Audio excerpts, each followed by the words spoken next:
Good morning dear students. आज के video tutorial का टॉपिक प्रोकैरियोटिक सेल स्ट्रक्चर है। हम सब प्रोकैरियोटिक और यूकैरियोटिक शब्दों से, उनकी परिभाषाओं से अच्छे से परिचित हैं और इन शब्दों के साथ, इन शब्दों के अर्थ को समझने के साथ हम prokaryotic cell structure, prokaryotic organisms की रिप्रोडक्शन और प्रोकैरियोटिक सेल और यूकैरियोटिक सेल के अंतर को इस ट्यूटोरियल के माध्यम से समझेंगे। हमारे जो लर्निंग ऑब्जेक्टिव हैं उनको हम इस ट्यूटोरियल के प्रारंभ में देख लेते हैं। जो पहला ऑब्जेक्टिव है वो प्रोकैरियोटिक सेल क्या है, इससे संबंधित रहेगा। दूसरा बिंदु प्रोकैरियोटिक सेल की कैरेक्टरिस्टिक्स से रिलेटेड है। तीसरा बिंदु प्रोकैरियोटिक सेल स्ट्रक्चर या असीम केंद्र की कोशिका संरचना किस प्रकार की होती है, उससे संबंधित होगा। चौथा बिंदु प्रोकैरियोट्स या प्रोकैरियोटिक ऑर्गेनिज्म में रिप्रोडक्शन किस प्रकार से होता है, उसको हम समझेंगे। और अंतिम जो हमारा लर्निंग ऑब्जेक्टिव है वो प्रोकैरियोटिक और यूकैरियोटिक कोशिकाओं में मुख्य अंतर क्या है, उससे संबंधित होगा। कोशिकाओं के दो प्रकार होते हैं और इसको सर्वप्रथम शटन ने 1925 के अंदर स्पष्ट किया था। एक प्रकार की कोशिकाएं जिनमें केंद्रक झिल्ली अनुपस्थित होती है या एक प्रारंभिक प्रकार का केंद्रक पाया जाता है, उस प्रकार की कोशिकाओं को शटन ने प्रोकैरियोटिक कोशिकाएं कहा। जबकि दूसरी प्रकार की कोशिकाएं जिनमें एक सुविकसित केंद्रक पाया जाता है, केंद्रक झिल्ली उपस्थित होती है, उन कोशिकाओं को यूकैरियोटिक कोशिकाएं कहा है। और प्रोकैरियोटिक ये शब्द यहाँ पर है, ये शब्द दो शब्दों से मिलकर के बना है, प्रो एंड कैरियो। प्रो का अर्थ है अर्ली और कैरियोन जिसको हम कर्नल भी कहते हैं उसका अर्थ है न्यूक्लियस। यानी इन कोशिकाओं में एक प्रारंभिक प्रकार का अल्प विकसित केंद्रक नुमा संरचना उपस्थित होती है। जबकि जो दूसरी प्रकार की कोशिकाएं हैं, इन कोशिकाओं में एक सुविकसित केंद्रक, एक वास्तविक केंद्रक जो कि एक केंद्रक झिल्ली जिसमें उपस्थित होती है, उन कोशिकाओं को यूकैरियोटिक कोशिकाएं कहा गया है। डोरहट्टी ने दो शब्दों का उपयोग किया था इन्हीं संरचनाओं को लेकर के, ऑर्गेनिजम्स को लेकर के 1957 में, और वो शब्द थे प्रोकैरियोन और यूकैरियोन। प्रोकैरियोटिक कोशिकाएं mostly single cell micro organisms होती हैं जो कि इस अर्थ पर सर्वप्रथम उत्पन्न हुए या उनकी उत्पत्ति सबसे पहले इस अर्थ पर हुई। प्रोकैरियोट्स का जो ग्रुप है उसमें बैक्टीरिया, आर्किया या आर्कीबैक्टीरिया, मिक्सोबैक्टीरिया, एक्टिनोमाइसीटीज रिकेट्सिया ये सम्मिलित हैं। इसके साथ साथ इसमें फोटोसिंथेसिस करने वाली जो ब्लू ग्रीन एल्गी जिनको हम सामान्य रूप से जानते हैं, साइनोबैक्टीरिया, वो भी प्रोकैरियोटिक ऑर्गेनिज्म के इस ग्रुप में ही सम्मिलित हैं। ये प्रोकैरियोटिक कोशिकाएं सिंगल मेम्ब्रेन से कवर्ड होती है और इनकी सारी की सारी जो मेटाबॉलिक एक्टिविटीज है, जो रिएक्शंस हैं, वो साइटोप्लाज्म के अंदर ही संपन्न होती है। ऐसा इसलिए है कि इन कोशिकाओं में जो कोशिकांग विशेष कार्यों के लिए यूकैरियोटिक कोशिकाओं में उपस्थित होते हैं, वो प्रोकैरियोटिक जो सेल्स हैं उनमें अनुपस्थित होते हैं। ये जो प्रोकैरियोटिक ऑर्गेनिज्म है, ये फ्री लिविंग हो सकते हैं या किसी और जीव के गट के अंदर भी उपस्थित हो सकते हैं।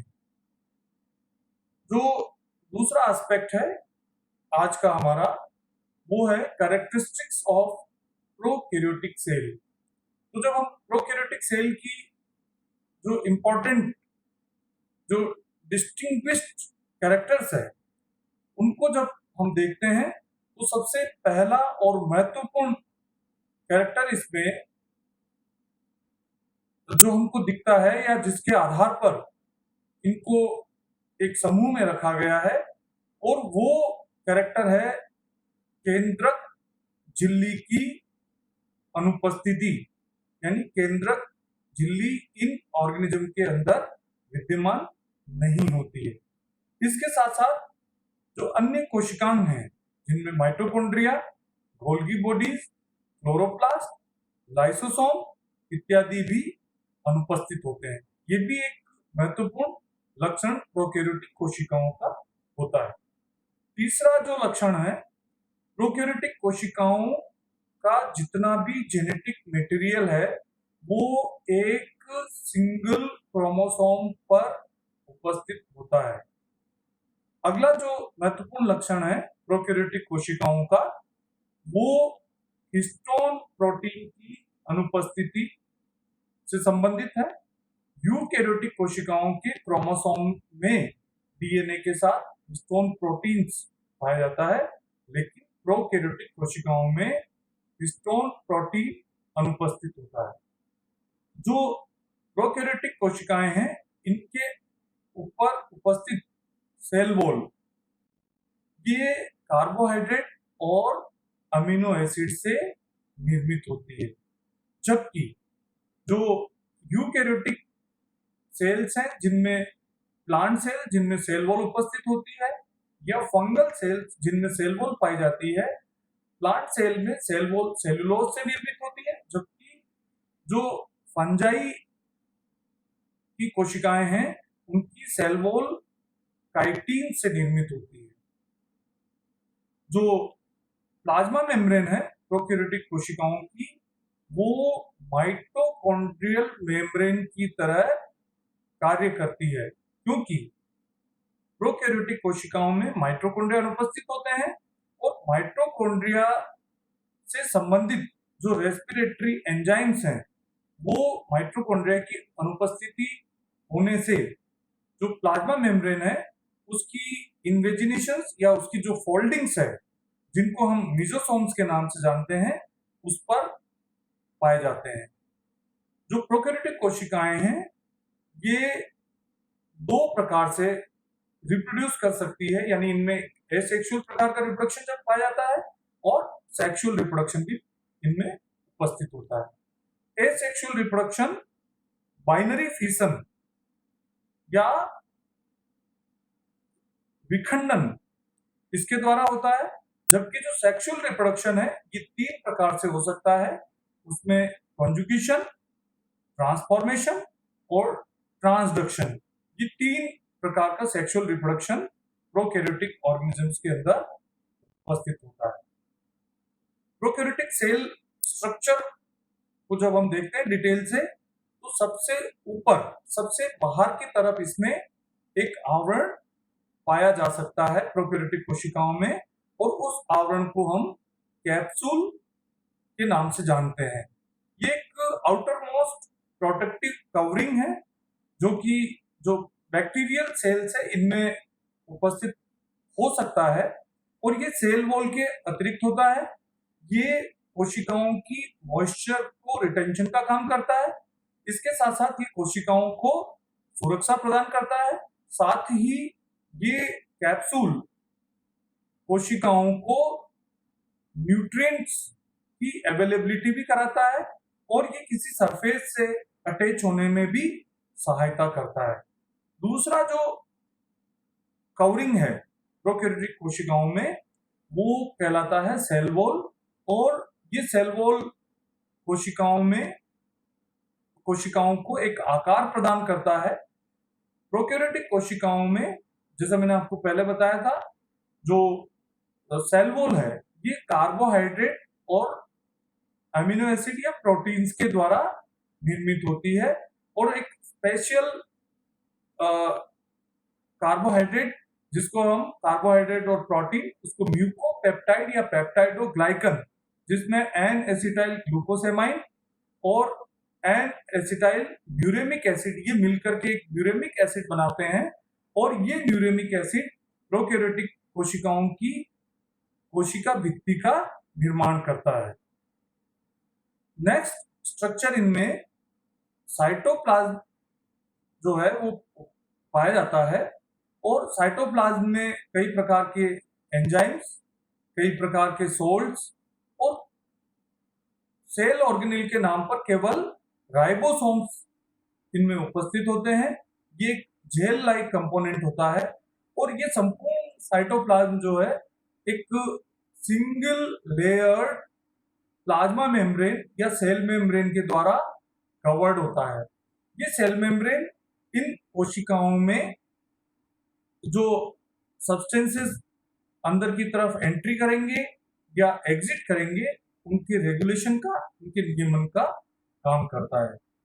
इन कोशिकाओं में हेयर लाइक छोटी आउटग्रोथ बाहर की सरफेस के ऊपर उपस्थित होती है, और ये स्ट्रक्चर्स पिलाई कहलाती है। ये पिलाई इन कोशिकाओं को किसी भी सरफेस पर अटैच होने में सहायक होती है। इसके साथ साथ इनमें एक विप शेप का फ्लैजिला उपस्थित होता है, जिसमें 9+2 का अरेंजमेंट नहीं होता है, और ये फ्लैजिला इन कोशिकाओं की गति के लिए, लोकोमोशन के लिए इनको सहायता प्रदान करता है। राइबोसोम्स इनके साइटोप्लाज्म में उपस्थित होते हैं, जो कि प्रोटीन सिंथेसिस से रिलेटेड हैं, लेकिन जो राइबोसोम्स इनमें पाए जाते हैं वो 70S प्रकार के राइबोसोम्स होते हैं, जो दो सब यूनिट्स होती है 50S और 30S, इनसे मिलकर के बने हुए होते हैं। इन कोशिकाओं में प्लाज्मिड्स उपस्थित होती हैं। ये plasmids non chromosomal DNA structures है, या इनको हम एक्स्ट्रा क्रोमोसोमल डीएनए भी कहते हैं। और ये जो प्लाज्मिड्स हैं ये इनके रिप्रोडक्शन से संबंधित नहीं होती है। जो अंतिम और महत्वपूर्ण संरचना इन प्रोकैरियोटिक कोशिकाओं में पाई जाती है वो इनका न्यूक्लियोइड रीजन है, और ये न्यूक्लियोइड रीजन जो है, इस क्षेत्र में न्यूक्लियोइड रीजन में इनका जेनेटिक मटेरियल उपस्थित होता है। जेनेटिक मटेरियल मैंने आपको बताया था, एक सिंगल क्रोमोसोम होता है, और ये सिंगल क्रोमोसोम एक सर्कुलर डीएनए के रूप में इसमें उपस्थित होता है। ये कोशिकाओं की सारी गतिविधियों को नियमित और इनका नियंत्रण का कार्य करता है। इन कोशिकाओं में mitochondria, endoplasmic reticulum, Golgi body, chloroplast इत्यादि अनुपस्थित होते हैं। जो स्ट्रक्चर्स मैंने आपको बताई थी उनको इस डायग्राम के माध्यम से भी हम देख सकते हैं। सबसे आउटर मोस्ट इनमें जो कवरिंग है वो कैप्सूल इसमें उपस्थित है, जिसको स्लाइम लेयर के नाम से भी जानते हैं। सेल वॉल इसके पश्चात इनमें उपस्थित होती है। इसके पश्चात इनमें प्लाज्मा मेम्ब्रेन ये पाई जाती है, और इसकी मोटाई 75 एंगस्ट्रॉम तक इसमें हो सकती है। ये हेयर लाइक आउटग्रोथ इन कोशिकाओं से हमें नजर आती है, इसको पिल्लाई कहा जाता है। एक इसमें विप शेप ये फ्लैजिला उपस्थित है। अब हम इस साइटोप्लाज्म के अंदर देखें तो यहाँ प्लाज्मिड्स उपस्थित हैं, एक्स्ट्रा क्रोमोसोमल डीएनए, राइबोसोम्स इसमें प्रेजेंट हैं, फूड ग्रेन्यूल्स यहाँ पर दिखाई दे रहे हैं और ये न्यूक्लियोइड रीजन है जिसमें कि जेनेटिक मटेरियल प्रेजेंट है, लेकिन यहाँ पर जो न्यूक्लियर मेम्ब्रेन है वो अनुपस्थित होती है। जो यूकैरियोटिक कोशिकाएं हैं वो दो प्रकार की हो सकती है, प्लांट सेल्स और एनिमल सेल्स। इनमें सेल ऑर्गेनिल्स जैसे chloroplast, mitochondria, Golgi apparatus, vacuole इत्यादि उपस्थित होते हैं। साथ साथ में इसमें एक सुविकसित केंद्रक उपस्थित होता है। जेनेटिक मटेरियल इस केंद्रक के अंदर पाया जाता है और बाहर की तरफ इसको एक केंद्रक झिल्ली आवरित करती है। प्लांट और एनिमल सेल का एक जो बड़ा अंतर है वो इनमें कोशिका भित्ति की उपस्थिति और अनुपस्थिति को लेकर के। इसके अतिरिक्त पादप कोशिकाएं और जो जंतु कोशिकाएं हैं इसमें अनेक प्रकार के अंतर उपस्थित होते हैं, लेकिन ये दोनों यूकैरियोटिक सेल्स कहलाती है क्योंकि इनमें जो केंद्रक है वो सुविकसित होता है और न्यूक्लियर मेम्ब्रेन इनमें उपस्थित होती है। जैसा मैंने आपको बताया था, प्रोकैरियोटिक जो ऑर्गेनिजम्स हैं उनमें बैक्टीरिया, आर्कीबैक्टीरिया, रिकेट्सिया, ये देखिए यहाँ पर रिकेट्सिया, एक्टिनोमाइसीट्स जो कि ये ग्राम पॉजिटिव एनारोबिक बैक्टीरिया है और ये फंजाई से रिजेंबल करती है। माइकोप्लाज्मा है, माइकोप्लाज्मा के बारे में हम जानते हैं, ऐसे प्रोकैरियोटिक ऑर्गेनिज्म जिनमें सेल वॉल अनुपस्थित होती है। देखिए photosynthetic prokaryotic organism blue green algae जिनको साइनोबैक्टीरिया कहते हैं, एनाबिना का इमेज यहाँ पर है। मिक्सोबैक्टीरिया ये भी प्रोकैरियोटिक ऑर्गेनिज्म का एक रिप्रेजेंटेटिव मेंबर है। अब हम प्रोकैरियोटिक कोशिकाओं में रिप्रोडक्शन की बात करें तो दो प्रकार का रिप्रोडक्शन इनमें हो सकता है। बाइनरी फिशन जो कि एसेक्सुअल रिप्रोडक्शन को रिप्रेजेंट करता है और सेक्सुअल रिप्रोडक्शन जो कि जेनेटिक रिकॉम्बिनेशन के द्वारा होता है। बाइनरी फिशन के लिए जो डीएनए सिंगल डीएनए या सिंगल क्रोमोसोम प्रोकैरियोटिक कोशिकाओं में उपस्थित होता है, उसमें उसके उस डीएनए का रेप्लिकेशन होता है और वो सेल मेम्ब्रेन से अटैच हो जाता है। सेल वॉल की जो सेल का जो आकार है वो सेल वॉल के फैलने के कारण से बढ़ता है और फिर सेल वॉल जो दो क्रोमोसोम्स यहाँ पर बने हैं उन क्रोमोसोम्स को सेपरेट कर देती है और दो पुत्री कोशिकाएं निर्मित हो जाती है। तो इस प्रकार से बाइनरी फिशन यहाँ पर पूर्ण होता है। जो रिकॉम्बिनेशन है या सेक्सुअल रिप्रोडक्शन है ये तीन प्रकार से हो सकता है। कॉन्जुगेशन जिसमें एक कॉन्जुगेशन ट्यूब बनती है, ये एक प्रोटीन ट्यूब होती है जिसको पाइलस या कॉन्जुगेशन ट्यूब के नाम से कहते हैं और इसमें एक ऑर्गेनिज्म प्रोकैरियोटिक ऑर्गेनिज्म से डीएनए दूसरे जो सेल है उसके अंदर ट्रांसफर होता है। दूसरा जो रिकॉम्बिनेशन या सेक्सुअल रिप्रोडक्शन का प्रोसेस है वो ट्रांसफॉर्मेशन कहलाता है, जिसमें कि बैक्टीरियल सेल अपने सराउंडिंग से डीएनए को अंतर्ग्रहित करती है।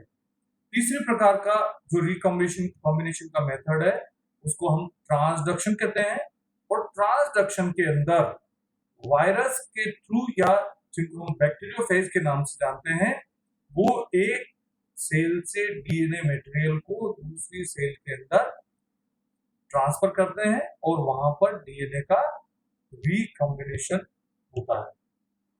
अब हम जो सबसे अंतिम हमारा जो ऑब्जेक्टिव है लर्निंग का वो differences between prokaryotic and eukaryotic cell है, तो हम उसको यहाँ समझने की कोशिश करते हैं। जो पहला अंतर है इनकी उत्पत्ति को लेकर के है। तो प्रोकैरियोटिक कोशिकाएं लगभग 3.8 मिलियन ईयर अगो इस अर्थ पर आई थी, जबकि जो यूकैरियोटिक सेल्स है उनकी उत्पत्ति का जो अवधि है वो 2.7 मिलियन ईयर अगो माना जाता है। जो स्ट्रक्चर है इनकी, प्रोकैरियोटिक कोशिकाएं यूनिसेल्युलर होती है, जो यूकैरियोटिक कोशिकाएं हैं वो मोस्टली मल्टी सेल्यूलर होती है, यानी यूकैरियोटिक ऑर्गेनिज्म मल्टी सेल्यूलर होते हैं, लेकिन कभी कभी यूकैरियोटिक ऑर्गेनिज्म यूनिसेल्यूलर भी हो सकते हैं। जो साइज है प्रोकैरियोटिक कोशिकाओं का छोटा होता है, 0.5 to 10 माइक्रोन के मध्य में इनका आकार हो सकता है, जबकि जो यूकैरियोटिक कोशिकाएं हैं इनका आकार 10 to 100 माइक्रोन तक हो सकता है। कोशिका भित्ति मैंने आपसे बताया, प्रोकैरियोटिक कोशिकाओं में ये प्रोटीन या कार्बोहाइड्रेट से मिलकर के, साथ में कुछ लिपिड्स होते हैं, इनसे मिलकर के बनती है, जबकि प्लांट्स और फंजाई में जहां सेल वॉल प्रेजेंट है, प्लांट्स के अंदर ये सेलुलोज, जबकि फंजाई के अंदर ये काइटिन द्वारा निर्मित होती है। जो प्लाज्मा मेम्ब्रेन या सेल मेम्ब्रेन की बात करते हैं, तो श्वसन से संबंधित जो एंजाइम्स हैं वो प्रोकैरियोटिक सेल की जो प्लाज्मा मेम्ब्रेन उस पर पाए जाते हैं, जबकि जो यूकैरियोटिक सेल मेम्ब्रेन है वो कॉम्प्लेक्स टाइप की होती है, इस पे माइक्रोविलाई प्रेजेंट होते हैं। कोशिका जिसमें mitochondria, endoplasmic reticulum, Golgi body, peroxisomes और साइटोस्केलेटन, ये प्रोकैरियोटिक कोशिकाओं में एब्सेंट होते हैं, अनुपस्थित होते हैं, जबकि यूकैरियोटिक कोशिकाओं में ये जो मैंने आपको बताए हैं सेल ऑर्गेनिज्म ये उपस्थित होते हैं, उनमें पाए जाते हैं। लेकिन यहाँ देखिए मीजोसोम, ये मीजोसोम जो सेल मेम्ब्रेन या प्लाज्मा मेम्ब्रेन उनके इन्वेजिनेशंस हैं, ये इन्वेजिनेशंस प्रोकैरियोटिक कोशिकाओं में उपस्थित होते हैं, जो कि रेस्पिरेटरी एंजाइम्स के थ्रू माइटोकॉन्ड्रिया में जो काम, माइटोकॉन्ड्रिया का जो काम यूकैरियोटिक कोशिकाओं में है वो मीजोसोम्स प्रोकैरियोटिक कोशिकाओं में पूर्ण करते हैं, और ये स्ट्रक्चर यूकैरियोटिक कोशिकाओं में अनुपस्थित होती है। एक महत्वपूर्ण जो डिफरेंस है प्रोकैरियोटिक और यूकैरियोटिक कोशिकाओं में, ये साइटोस्केलेटन या साइटोकंकाल को लेकर के है। ये साइटोकंकाल या साइटोस्केलेटन प्रोकैरियोटिक कोशिकाओं में अनुपस्थित होता है, जबकि ये यूकैरियोटिक कोशिकाओं का मुख्य लक्षण है। और भी जैसे लाइसोसोम्स, ये एब्सेंट होगा प्रोकैरियोटिक सेल में, यूकैरियोटिक सेल में ये उपस्थित रहेगा। जो क्लोरोप्लास्ट हैं वो प्रोकैरियोटिक सेल्स में बहुत ही प्रीलिमिनरी टाइप के उपस्थित होते हैं, जिनको क्रोमोफोर्स कहते हैं, जबकि यूकैरियोटिक कोशिकाओं में ये chloroplast double membrane bound structure के रूप में उपस्थित रहते हैं। केंद्रक के बारे में हम देख चुके हैं, ये सुस्पष्ट नहीं होता है, और इस केंद्रक को किसी कारण से न्यूक्लियोइड कहा जाता है, जबकि यूकैरियोट्स के अंदर सुस्पष्ट केंद्रक होता है, जो कि फेस्टिन के साथ लाल रंग से अभिरंजित होता है। न्यूक्लियर मेम्ब्रेन प्रोकैरियोट में एब्सेंट होती है, यूकैरियोट के अंदर ये प्रेजेंट होती है। न्यूक्लियोप्लाज्म अनुपस्थित है प्रोकैरियोट में, यूकैरियोट में ये उपस्थित होता है। गुणसूत्र या क्रोमोसोम, एक सिंगल क्रोमोसोम प्रोकैरियोट्स में पाया जाता है, जो कि एक सर्कुलर डीएनए के रूप में होता है, और इनमें पुनरावृत्तिक अनुक्रम अनुपस्थित होते हैं।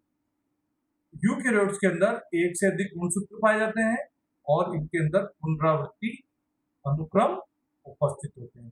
केंद्रिका अनुपस्थित होगी। प्रोकैरियोट्स में, यूकैरियोट्स के अंदर केंद्रिका उपस्थित होती है और ये राइबोसोमल आरएनए का संश्लेषण करती है। हिस्टोन्स के बारे में मैंने आपको बताया था, एब्सेंट है प्रोकैरियोट में, यूकैरियोट में ये प्रेजेंट है। जो रिप्रोडक्शन है वो बाइनरी फिशन या बर्डिंग या तीन और मेथड मैंने आपको बताया था सेक्सुअल रिप्रोडक्शन के, उसके थ्रू हो सकता है। जबकि यूकैरियोट्स में समसूत्री व अर्धसूत्री विभाजन उपस्थित होता है। कुछ जातियों में बर्डिंग द्वारा रिप्रोडक्शन हो सकता है यूकैरियोट्स में। फ्लैजिला, कई सारे बैक्टीरिया में फ्लैजिला उपस्थित होता है लेकिन उनका विन्यास 9+2 नहीं होता है। यूकैरियोट्स के अंदर जो फ्लैजिला पाए जाएंगे वो फाइब्रिल से बने होते हैं और 9+2 रूप में इनमें ये फाइब्रिल विन्यासित होते हैं। कोशिका विभाजन के समय में इनमें स्पिंडल फॉर्मेशन नहीं होता है, जबकि यूकैरियोटिक कोशिकाओं में स्पिंडल फॉर्मेशन होता है और सुस्पष्ट कोशिका विभाजन दृष्टिगत होता है।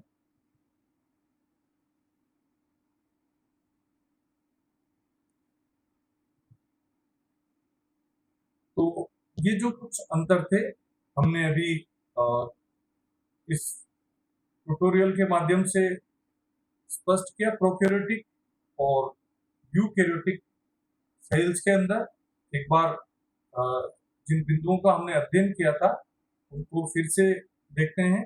सबसे पहले हमने जो प्रोकैरियोटिक सेल और यूकैरियोटिक सेल, जिसमें शटल ने और डॉरहेटी ने इनकी परिभाषाएं दी है, उनको समझा था।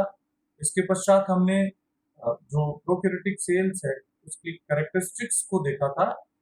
उसके बाद हमने जो प्रोकैरियोटिक कोशिकाएं हैं उनमें रिप्रोडक्शन किस प्रकार से होता है उसको समझने की कोशिश की थी। प्रोकैरियोटिक कोशिकाओं की संरचना को समझा और अंत में हमने प्रोकैरियोटिक और यूकैरियोटिक कोशिकाओं के अंतर को पूरी तरह से स्पष्ट रूप से समझने की कोशिश की। इस सब के लिए CBS जयपुर से प्रकाशित पुस्तक साइकोलॉजी, जेनेटिक्स और बायोटेक्नोलॉजी, इससे मैंने कुछ सहायता ली है। इस वीडियो को देखने के लिए आप सभी का बहुत धन्यवाद।